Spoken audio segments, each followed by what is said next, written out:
Yes, we are Oman and we are. Okay, thanks a lot, Faisal. Okay, thanks a lot, all of you, for participating today's this session 11, current economic policies. I don't know whether first presenter from Czech Republic, whether here the topic is economic cluster, a policy perspective.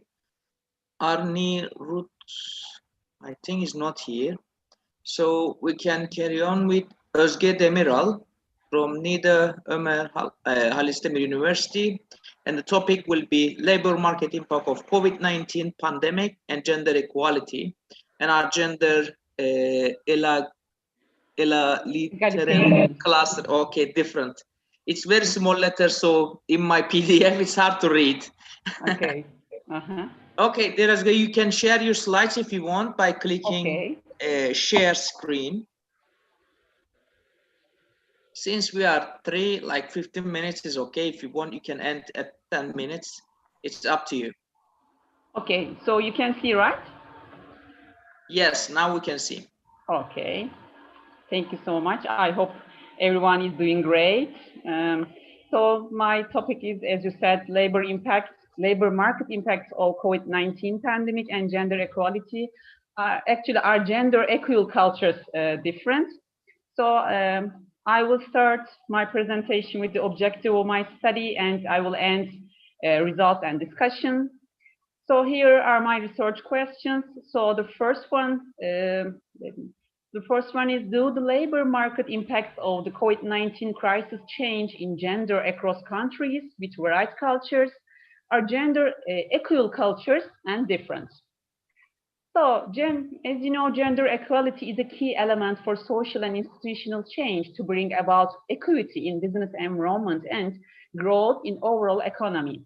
And in the global labor market, men are mostly better positioned in terms of labor force participation, compensation, working conditions, job security, job quality, and promotions. So gender roles assigned to men and women in a society as male and female. So who is or are the caretaker of household and children, and who are the breadwinners? Gender equality refers to the equal participation of women and men in all economic, social, politics, and education domains. Oh, sorry.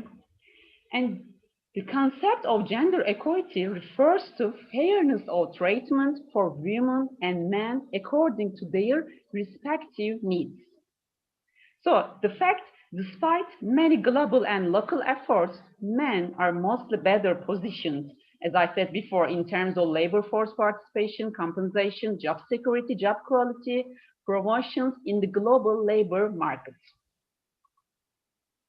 So the current global labor force participation rate for women is about 50%, and for men, it's about 75%. So that's a gender gap more than 25%, with some regions facing a gap of more than 50 percentage points. So here is a figure that shows female labor force participation rate around the world. So Sub-Saharan Africa is doing the best, and as you see, Middle East and North Africa is doing the worst. So this is the ratio of female to male labor force participation rate around the world. So as you see, women's labor force participation is very low compared to that of men, and even this gender gap slightly decreased in 1990s. It actually started increasing in 2000s. So you can see again, here is the worst performance, Middle East and North Africa, and the other worst performance, Arab world. And the best performance, the EU countries have been relatively doing better in dealing with gender gap actually. So this is the East Asia and Pacific. This is the other best performance around the world. And so from this figure, you can see around the world, women's responsibilities in home care and unpaid works are high. Actually, as you see here, in many countries, the difference between women and men are high. So this is the, I hope you can see the equality line here. So above this line actually means unemployment rate is quite high. So you can see between men and women around the world. So these are this above the line. This employment rate is quite high around the world. So you can see the gender gap clearly from this figure. Here is the gender gap. So there is no convergence process in gender gap around the world. And the coronavirus pandemic has become a global humanitarian crisis by causing tragic health issues and loss of life, unfortunately, you know. So in this process, many people lost their jobs.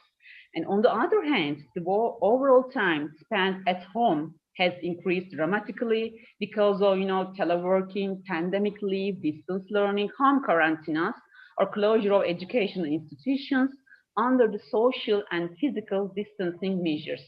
So this confinement has consequently increased home responsibilities in which gender roles in households have crucial side effects regarding the work-family conflict, especially in dual earner families. And furthermore, since the pandemic shows no signs of peaking, the concerns about unemployment have been increasing.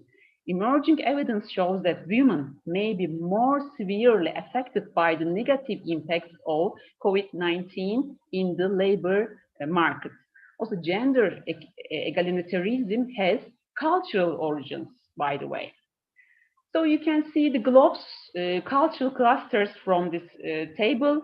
So Anglo culture, Latin America culture, Middle East culture, Nordic Europe culture, or Latin Europe culture. So here are the countries belong to these cultural clusters. And, sorry.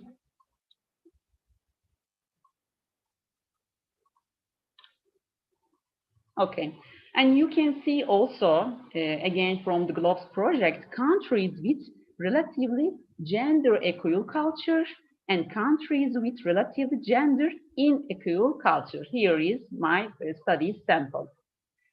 So, have women been more affected by COVID-related unemployment in gender inequal countries with masculine cultures? Have women been less affected by COVID-related unemployment in gender equal countries with gender equal cultures?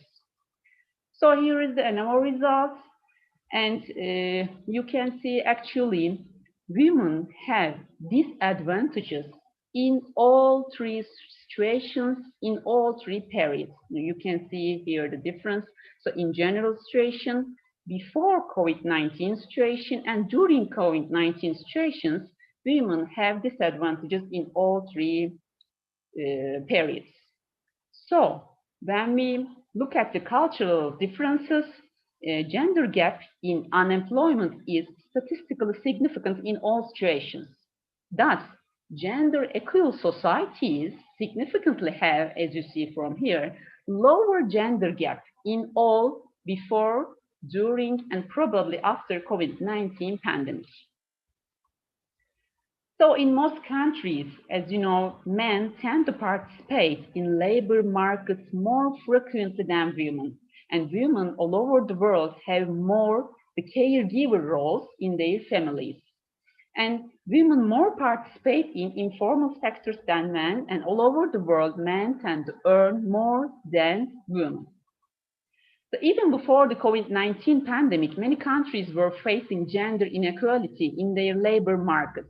And the COVID-19 pandemic has reduced both employment and working hours of men and women, but women seem to be more severely affected in almost every country. And it's now well understood that the social unrest stemmed from economic problems of the COVID-19 pandemic may outweigh the relevant health crisis. And gender equal societies seem to be more successful in controlling and easing the labor market distortion of the pandemic. So policies, when we look at the policy discussion, policies in countries, especially those with a non-equal culture, should consider the gender gap in unemployment and household responsibilities while dealing with unemployment both during the pandemic and after recovery. So policies and policymakers in labor markets should be aware of that. Closing gender gaps in the labor force is not just good for women and their households, but for the global business environment, efficient labor markets, and the world economy as a whole. So actually, there are initial results, in my study. So detailed statistics together with some regression analysis can be found in my full paper. So thank you for listening and participating, and I hope we will all be great during this pandemic. Thank you, and stay safe, stay healthy.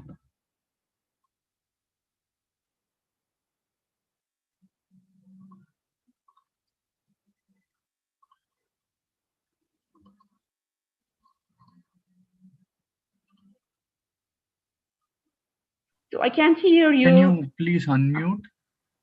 Okay. By mistake, I mute myself. I thought I didn't mute it. Is there any question for the speech? Let me check from at the same time our YouTube page whether there is any question. 4 or 5 participants also here, 4 here. Any question from Diana, Faisal, or our new participants? No. Okay. Thanks a lot, Hojam, for this presentation. Thank you. So I think our first presenter is here now. Let me check from the list, from the program. Anur Bharat Muralidharan. Yes. Okay, from Charles University, yes. from Czech Republic. And topic that's I think you are going to present is economic clusters, a policy perspective. Am I right? Yes. You are muted. Okay. Now, if you want, you can share your screen. Yeah. And upload your, if you can, your slides. 10 to 15 minutes is okay. Okay. Presentation. I hope you can see my slides. I think it's coming. Maybe due to my internet, but it's coming. Okay. Yeah. If you maximize screen, it will be fantastic for us. Can you see my screen? Yes. Yes, that's great now. Yeah. So good evening, everybody. I'm Anirudh Muralidhara from Charles University, Czech Republic. And I'm an Indian student studying here. So I thank, first of all, the RePEcT organization for this wonderful opportunity to present my ideas at the International Symposium of Economic Thought. And today I'm going to present the policy perspective of economic clusters.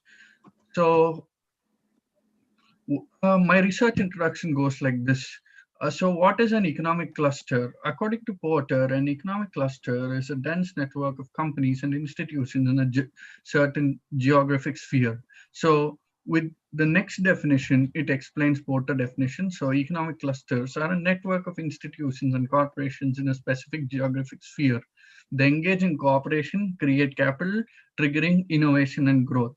So economic clusters in a country help create cooperation, bring new research methods, bring new designs, and trigger innovation, competition, and growth.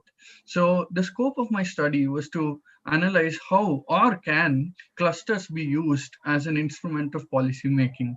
So my objectives for the study was to understand clusters and different examples of clusters. It was also to see, are clusters really an effective form of economic policy, and analyzing their strengths and weaknesses. And finally, can policymakers really use clusters as an instrument of policy making?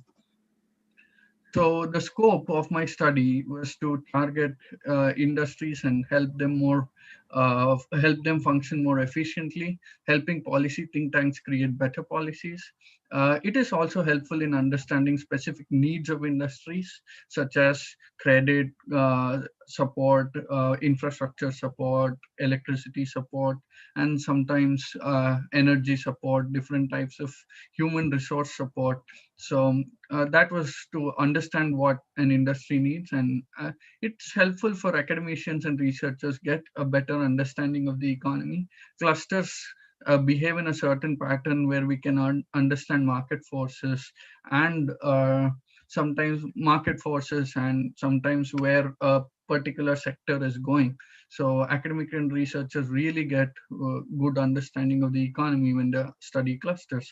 So creating policies that promote innovation and competition in the market. So having more and more clusters always promote innovation. For example, Google. And if we take Mac, for example, Google's Android and Mac from the year 2008 have gone significantly growth, have grown significantly about more, almost about uh, 15 to 20 times where they started. So it has triggered from basic smartphone technology to what we have today. We can do lots of things on our smartphone, including research and a lot of statistics, and smartphone is becoming highly capable. So it triggers innovation and competition. We have better models and better products in the market. So it was to understand that. So the methodology that I used was qualitative research. So here I did observation and content analysis of all the obtained data and research work. So I obtained data from various websites such as USS Cluster Mapping by Harvard Business School and USS Economic Administration Department, statistics from OECD websites and different websites which use clusters as a form of policy making, secondary data and from journals and research work to back up my research. So what I found in the background was that the study showed that the USA has 51 successfully functioning clusters, such as Silicon Valley and others in Indianapolis and others. They are very successful in services of IT and IT-enabled services, design, etc. USA public-private partnership through organizations like Economic Development Organization, Small Business Administrators, and others who work in cooperation with EU to have better cluster-based policy. So there's a public-private partnership with EU and organizations like the OECD, where USA is learning to implement cluster mapping policies. And the study showed that well-organized clusters performed well in the USA and employed nearly 53.56 in cities such as Indianapolis, which are traded clusters in the USA. So here what I'm trying to explain is how successfully clusters have performed in countries like USA and how USA has managed to learn from countries such as the EU, which has successfully implemented cluster policies in the EU. So USA has adopted similar models in USA and achieved so much in the USA. So what are the strengths of my data? I have a lot more in my final paper. So I just wanted to show in the findings that, the clusters have been doing well, but is it really useful in making economic policies? That we'll know in my further presentation. Findings and strengths of my research. So what the strength of clusters and study of clusters is that cluster provide better information about how a specific sector in the economy is doing. According to Porter, it improves general business environment, which can be seen in Silicon Valley and Silicon Plateau of India. So we're in Silicon Valley, where we can say that companies such as Google and Apple have been doing so well. I have listed some figures here. In 2005, they had around $6,139 million worth of net income, and today they have $161,857 million in their net income. Apple has grown for 6.12 billion to 57.41 billion in net income. So we can see that clusters have triggered innovation and growth. So, and we can see highly observable competition to innovate and grow. So we can see that communication technology has rapidly grown in the last 10 years, such as internet and video calling and video conferencing. So pandemic, we can see that we have a global pandemic now, and back then we would have to sit home if we did not have such good communication technology. But today we are sitting here in different parts of the world and presenting our papers. So we can see how much world has grown, and electronics, of course, which is facilitating this, and the internet. So the limitations of my study was that the study was highly macroscopic. The clusters are highly macroscopic in nature. It does not represent an individual firm or a company. And there are potential risks to smaller firms, as smaller firms get overshadowed by larger firms when we study clusters. Cluster degeneration. For example, if there is a cluster and there is a new innovation and the company grew and the other company did not manage to grow, so the cluster usually degenerates because it'll become almost a new product in the cluster. It's in the market, and cluster simply degenerates. So the pricing changes and market forces changes, and cluster simply degenerates. So economy is always changing, hence policymakers need to keep in mind about the dynamics of the economy. So this is what my limitations of the study was. So cluster simply degenerates, and in clusters, large firms really get overshadowed by small firms, because small firms do not have the same amount of influence or over the market. So larger firms usually tend to have policies in their way because they have high contacts in the market and they have higher lobby in the market.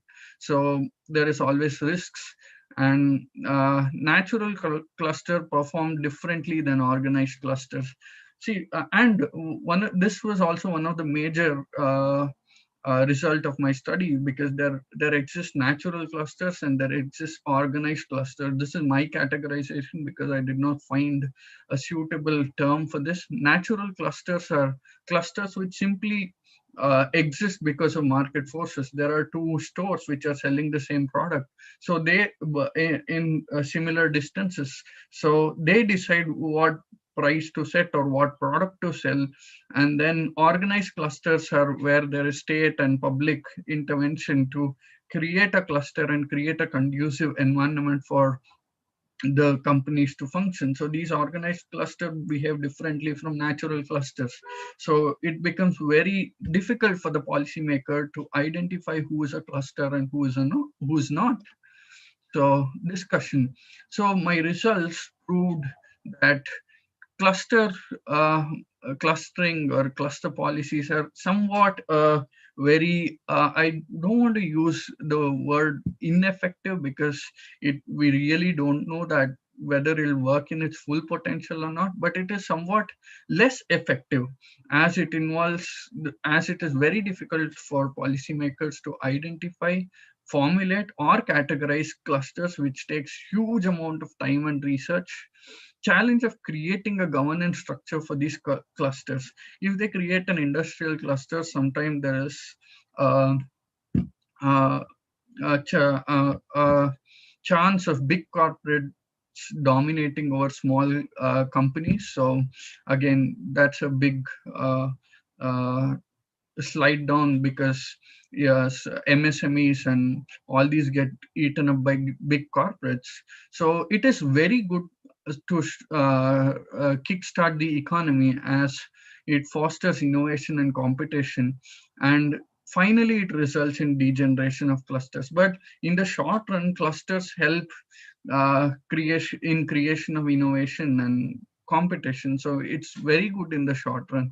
It is ineffective in the long run due to dynamics of the economy. We don't know what will happen in the next 10 years, what kind of crisis may come or what kind of crisis may not come. So in the long run, it is very hard to predict if the clusters do well. So clusters can be studied only as a pattern to see how particular sector is functioning and for short-term trends. And for example, IT sector bubble in India, we could observe that there was a major bubble in IT sector in India, which burst out the clusters that had formed. And India was known to be the second IT hub, famously called as the Silicon Plateau. And it just degenerated. Now we do not have the same effective IT industry that we had back in 90s and 2000s. And it is difficult to cater to the needs of MSMEs. So it is, 2 minutes. we have large MSMEs in India. Sorry, across the world, we have large MSMEs. So it is with cluster theory or cluster policies, it is very, very difficult to cater to the needs of all the MSMEs. It is evidenced by a project of OECD. There was about 26.2 million USDs invested. It's actually euros, 26.2 million euros invested in the InnoSub project, but it covered only 126 companies. So with cluster policies, it is very difficult to cover all the MSMEs and give support to the entire economy. So implications on policy is that cluster is a very useful form of policy study for short-term study, and it can be implemented to small-scale industries such as farmer producer organizations and common agriculture market. We in India have something called the APMC model, which created a cluster of businessmen coming and dealing in one place. So for agriculture products, and that was a very successful model. It can be because agriculture market is a very, very stagnant market, and we do not observe dynamic changes from time to time. So it is very useful in observing patterns and trends for future policy formulation. And it is somewhat a good bridge that bridges the gap between economics and policy, because there's generally economists and policymakers are two different separate people. So what the economist tells the policymaker, it is difficult for the policymaker to implement, and what the policymaker implements, it's difficult for an economist to understand. So it somewhat helps to bridge the gap between economics and policy. So I thank all of you for your patient listening to my presentation, and if you have any questions or any other comments, I am very happy to receive them. Thanks a lot, Anurit, for presentation. Any question regarding the topic of economic clusters, policy perspective? Let me check also online YouTube video whether there is any question here. 5 more participants here, but there is no question mentioned. Thanks a lot for your speech. Our next presenter is going to be Diana Nita, and her topic is, welcome, Human Capital Reporting in Romania Literature Review. Yes. Can you see my presentation? Yeah, could you maximize it? If you click at right hand side, maybe we can have, yes, much more clear now. Okay. My name is Diana Nita, and my motivation started 2 years ago when I was working as an accountant. While I was working, I wondered, okay, what is my value as an employee, and what value I bring to the company where I work? So I started looking for answers. My research is about human capital and presenting it in accounting and financial statements. And today I'll present you the main idea of the research, human capital reporting in Romania. Herb Hamler said that I believe in the power of recognition and empowerment leading to great employee engagement. Employee recognition is the core of our culture. Walter Whiston said that human capital will go where it is wanted and will stay where it is well treated. It cannot be driven, it can only be attracted. On the financial services consulting side, they say that in the end, all business operations can be reduced to 3 words: people, product, and profit. Unless you have got a good team, you can't do much with the other two. We know that human capital is not included in the asset sphere because it cannot be controlled by the entity and it cannot be measured and evaluated. So it turns out that it is not presented in the main financial statement, and this presentation is limited to a few economic indicators. Why I choose this topic of discussion? Because as an employee, we have to be seen at the external financial environment. The financial presentation of human capital can generate its motivation, and financial statements must include all the elements that influence the company. The base of the research is represented by the following questions. Am I only a cost for my company where I work? Am I only a debt? My value as an employee, is it given by the value of the received salary? How well are we known as employees by the users of the financial statement? By presenting the most complex and complex financial information, external users can identify a clear image of a company. The financial report represents the story that reflects the activity and the company stage at the end of an analysis period. But behind any story is human capital, the only indispensable factor that a company has. The current theoretical situation regarding to the information about inclusion of the human capital is the financial reporting sphere reflects the company's practice, including Romania. Romania is one of the countries that applies for financial reporting international and national standards. This is depending if the company is a part of an international companies group. Clarity, complexity, and importance of human capital are often omitted in the financial report presentation. The salary expense value presentation during a year does not determine the presentation of the human capital involvement value in the economic activity. The concept of intellectual capital is a relatively new one in the scientific research field. As an integral part of intellectual capital, the reference element of the study case is human capital. Primarily, the human capital evolution in Romania's financial reporting must be known. By knowing the theoretical evolution of human capital reporting, it can identify the current possibility of its reporting. Thereby, the objective of the research is represented by the human capital reporting evolution in Romania. Using the analytical research method, theoretical knowledge based on the literature review, the human capital current position in Romanian financial reporting, it will be determined. Using public platforms for collecting scientific articles, theoretical research can be performed. The problem statement is represented by the financial statement user situation, giving the fact that some of the most important information about a company are missing. Through its employees, the company paints its image for the external public and also paints the internal image and own economic working environment. The importance of knowing the situation of human capital reporting in Romania is determined by the need to present all the elements that contribute to the development of economic activity and to the all objective achievement. Through financial reporting, companies can provide feedback on the employee performance evolution. At the same time, a detailed knowledge can be made on the evolution in time of the human resources which the company has. Considering the fact that the financial statements of Romanian companies do not contribute to the employee's clear understanding, it means that one piece of the whole puzzle is missing. Through this research, it is wanted to identify the importance of knowing and presenting human capital at the level at which it is worth to be presenting.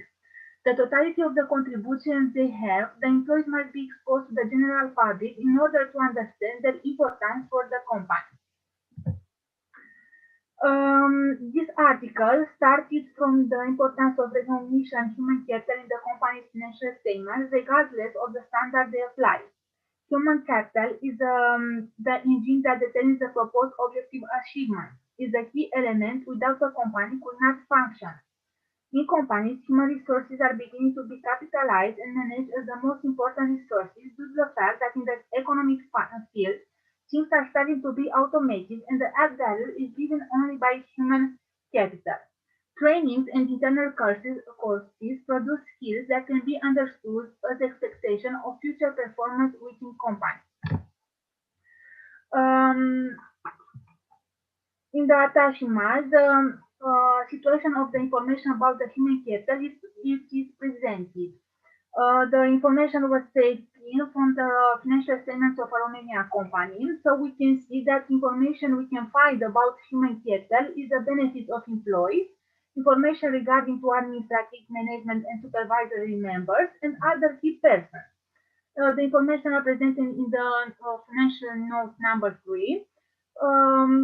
In Romania, the financial statements are prepared in accordance with the order of the Romanian Minister of Public Finance with subsequent amendments. In the image below shows a human capital indicator presenting in the 2019 annual financial statements of a Romanian company.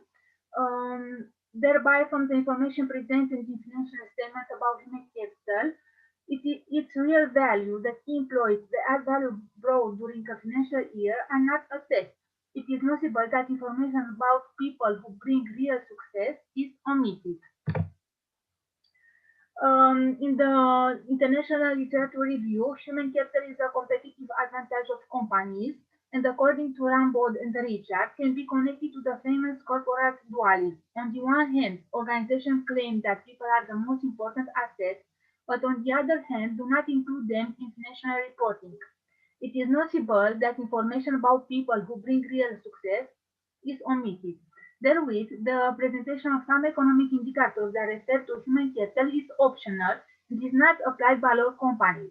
Intellectual capital reporting is a must-have of financial statements, given that its components represent 3 out of 6 capital that an organization should provide information in integrated reports.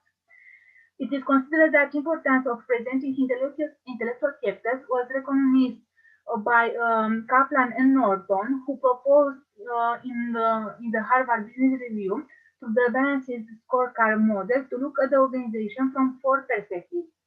The perspective of learning and growth, the perspective of internal, customer, and financial processes.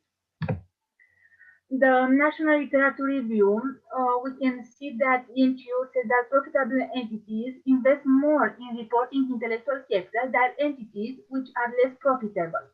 The study case from this research was based on the 2009 financial statements of companies listed on the Bucharest Stock Exchange, where you say that in the case of Romanian listed companies, company size does not influence the level of intellectual capital reporting. And Donny said that particularly in Romania is affected by the compliance with relevant mandatory requirements of the domestic regulation. The following steps in this research will be to identify the current position of human capital reporting in Romania. Diana, 3 minutes. Yes, I finish now. Okay. Literature, to identify the main limitation on its reporting, and to identify the evolution of human capital reporting in Romania. Thank you. You almost reached it. Okay. Thanks a lot for the presentation. Let me check whether there is any question. Any question from Özge, from Anruch, from Sema at the same time? We have session watchers in the YouTube as well. No, we don't have any in this site. Any question? No? Okay. So we should wait. Okay.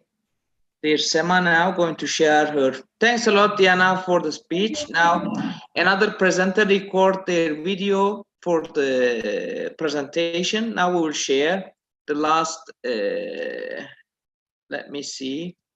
I maximize screen, that's why I didn't Good see. afternoon. Next one is starting. And topic is rule of law and economic and half-truths.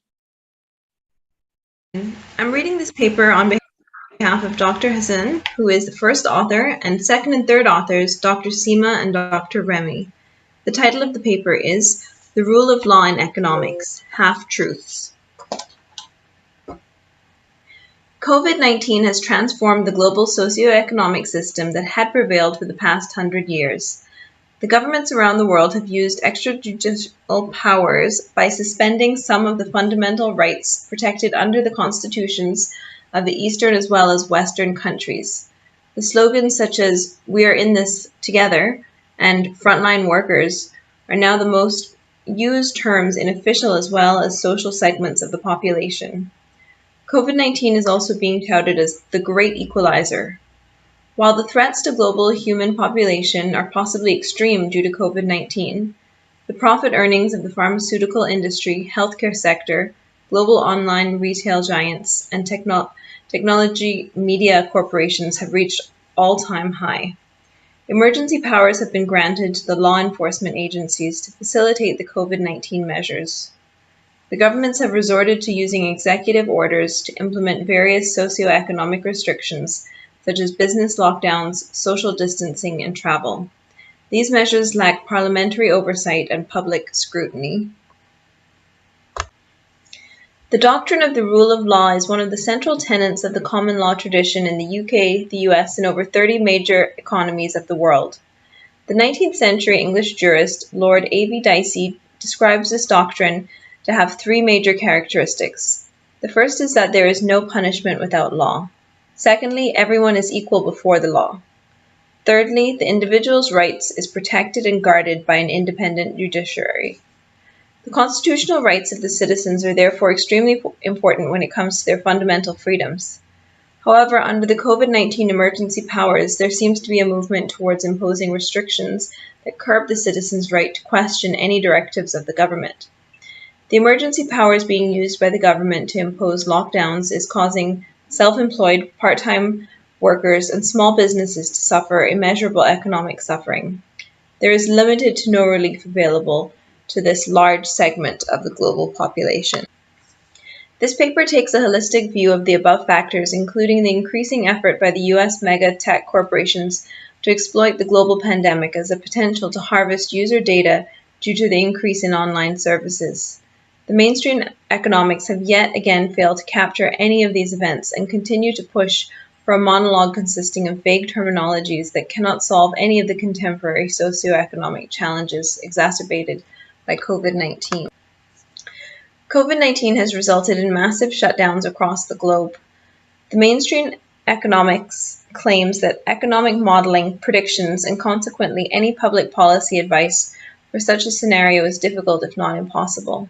Some of the wealthiest nations of the world, including the G7, have provided emergency income to some of the populations. Most of the economic stimulus and bailout packages have been targeted towards the large corporations. Temporary workers, daily wagers, self-employed workers, and micro-businesses are generally excluded from these bailout packages. Consequently, global poverty has reached new milestones, and hunger amongst the world's most vulnerable population has increased manyfold. The capitalist economic system, pushed by the industrialized Western economies through the 19th century, has only resulted in massive income disparities and increasing socioeconomic marginalization of the global population. The so-called free market economy, touted as a beacon of hope for the masses, has resulted in wealth accumulation in the hands of a few. Such a situation demands a new approach towards economy and a fresh economic thought that can move away from the economic school of thought which created this global economic mess in the first place.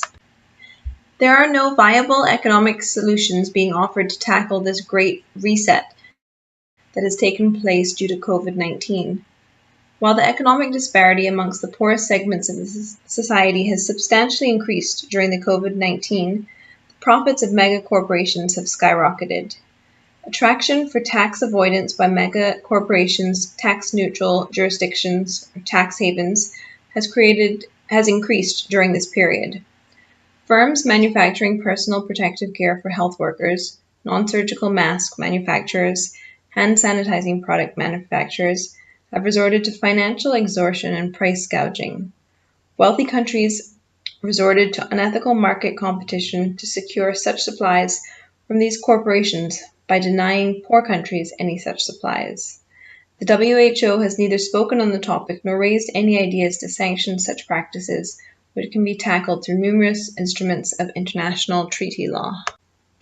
In a recent article published by 4 leading economists from the ivory towers of academia at Harvard, MIT, and Northwestern, they debated the Keynesian supply shock due to COVID-19. They concluded that our answer is positive. Demand may indeed overreact to the supply shock, and lead to a demand-deficient recession. We have tried to lay out the conditions for this to be the case. Low substitutability across sectors and incomplete markets, with liquidity-constrained consumers, all contribute towards the possibility of Keynesian supply shocks. In simple words, the government's decision to encourage spending during the lockdowns is causing some supply shocks, or simply these bailouts are perhaps a bad thing. However, it may be good to increase bailouts by loosening the fiscal policy. Such convoluted double-speak laced with obfuscating terminologies is the norm for the mainstream economics. It shows their detachment from reality and their appetite for theoretical theatrics. None of their analysis speaks to the harsh economic realities of the average citizen who is desperately trying to survive amid these harsh lockdowns and disruption of economic subsistence. The US technology sector has virtually taken over the global cloud computing services. The US tech giants have transformed the economic landscape of the Western economies. Their influence due to their online supremacy has also placed the developing world at their mercy. These mega tech corporations play an extra-constitutional role on the international stage by indirectly impacting legislative process of developing countries that suits their best interest. A cursory look at the transformation between 2006 and 2016 tells an interesting story. Images below provided by Bloomberg show the US tech giants taking over energy companies and financial firms as global corporate leaders. The lockdowns, social distancing, and working from home have increased the reliance on online communications, shopping, social service access, and education needs. The user data is being ubiquitously collected and harvested to create data surplus. The data surplus is then analyzed to manipulate user behavior using artificial intelligence, influencing user decision making for the above online activities, including elections. Some of these conclusions are neither earth-shattering nor new facts. People like Edward Snowden and Julian Assange have tried their best to highlight the collusion between the US tech giants and some of the governments to collect mass data of the citizens without legal oversight. The COVID-19 has provided a unique opportunity to both these mega tech corporations and the governments to manipulate the situations to their economic and political advantages. Howard Yu, along with his co-author Jiala Shan, reported in the first May 2020 edition of the Forbes that a crisis can distract as much as it can reveal. This week has seen earnings announcements from big tech, Microsoft, Facebook, Google, Amazon, and Apple. In the depths of fear and confusion, the market has shown just how immune these tech giants are to the financial fallout of COVID-19 compared to the rest of the global economy. Each has made robust gains in sales of their own, despite the shrinking economy and rocketing unemployment. And this is hardly coincidental. Perhaps the most critical conclusion of Yu and Shan's analysis comes later in the article when they state, quote, "The coronavirus outbreak reinforces existing trends rather than reverting any of them. 1. Software is still eating the world. 2. The notion of big still getting bigger remains strong in the platform economy.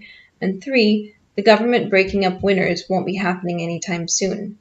How clearly we see these factors during the pandemic's Gilded Age will shape how effective we are as individuals in seeking employment or investing our pensions well beyond 2020 and 2021, end quote. The analysis by Yu and Shan supports the conclusion that the US tech giants have reshaped the global economy. They are also the key decision makers in the future economic realities of global population in general. Mainstream economists either choose to ignore these facts or they are not capable of ridding themselves of the archaic economic theories that have provided them their bread and butter for the past 200 years. Very little scholarly data has emerged since the start of the COVID-19 global pandemic to highlight the emerging trends of global economy due to the pandemic and linking them with the trends for the past few years. Carrie Paul and Dominic Rush report on the third quarter earnings of the major Western stock markets in the 30th July 2020 edition of The Guardian UK. Paul and Rush concluded that regardless of the poorly performing global economies, the the US mega tech corporations were making extraordinary profits during the global pandemic-driven economic downturn. Regarding the global tech giant Amazon's earning, Paul and Rush report that, quote, on a day when the US announced economic growth overall had collapsed by a record-setting 32.9%, Amazon reported a profit of $5.2 billion for the quarter and sales of $88.9 billion, 40% higher than the same period last year. Amazon Web Services, the company's cloud computing division, reported revenues of $10.8 billion for the quarter, boosted as companies and consumers shifted online during the pandemic, end quote.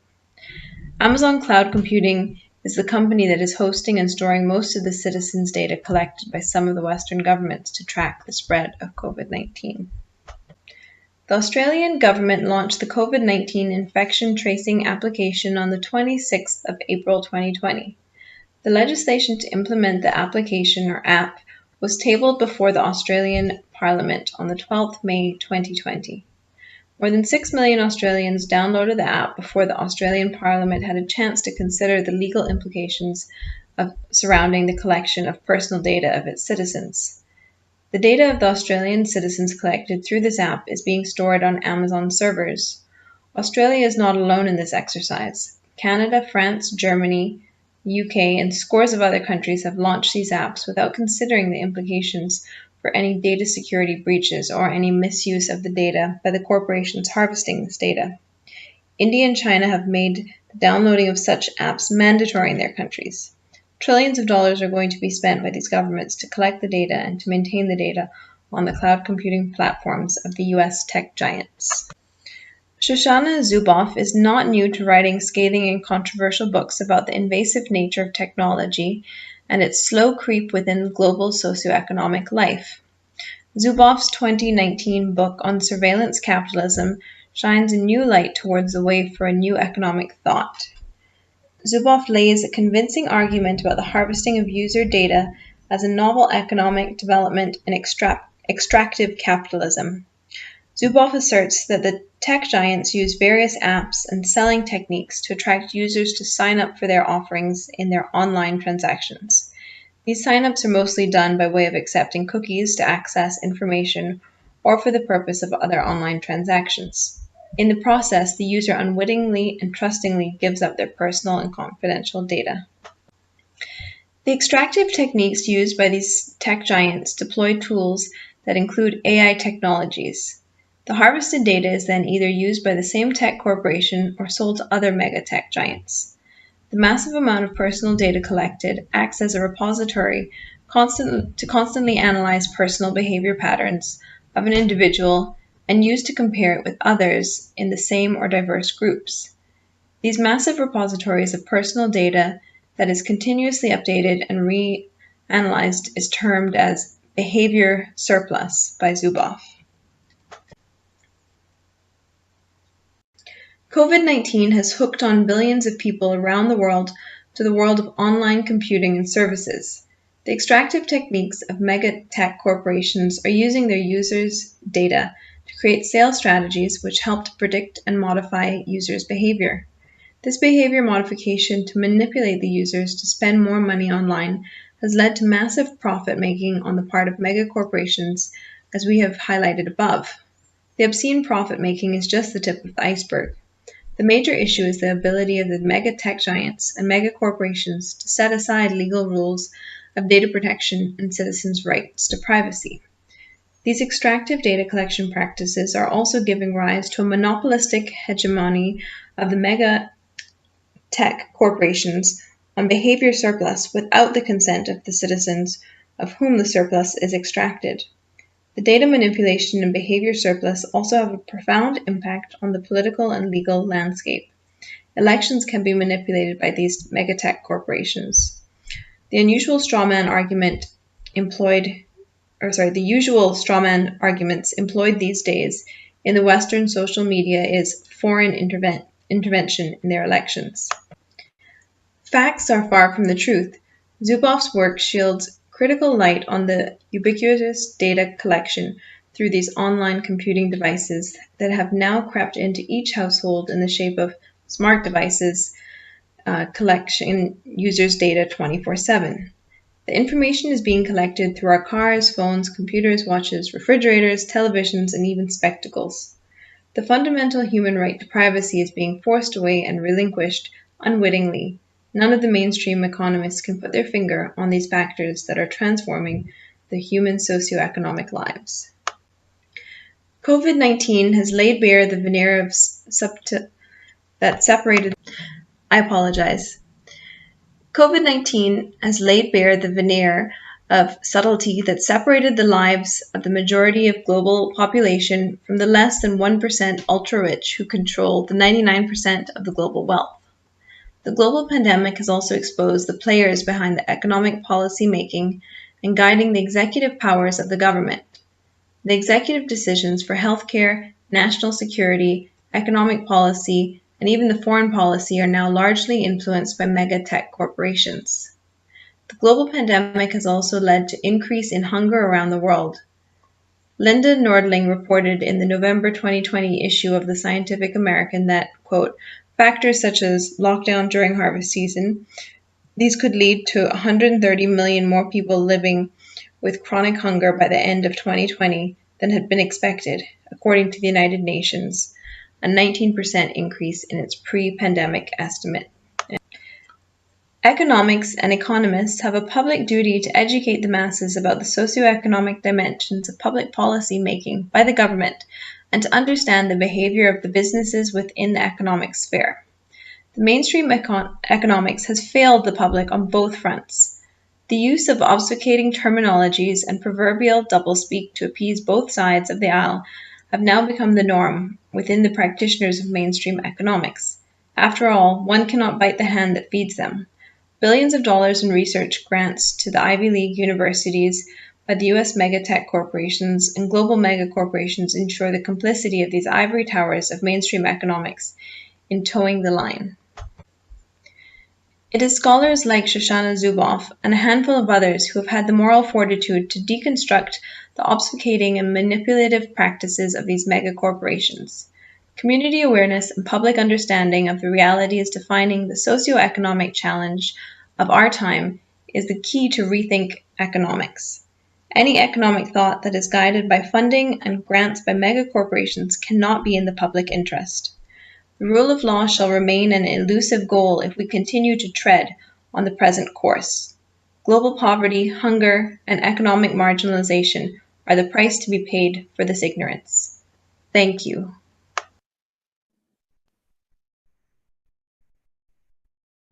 Okay. Now I think this was our last speech. It is sent by Hassan Said Semail Masgenç, organizer of conference, and the topic was rule of law and economics.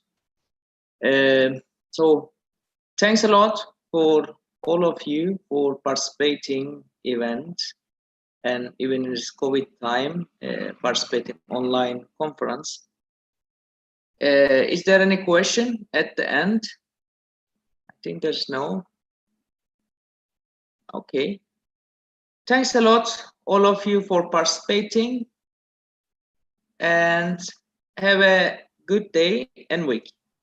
Thank you so Thank you. Bye-bye. much. Bye. Thank you. Bye.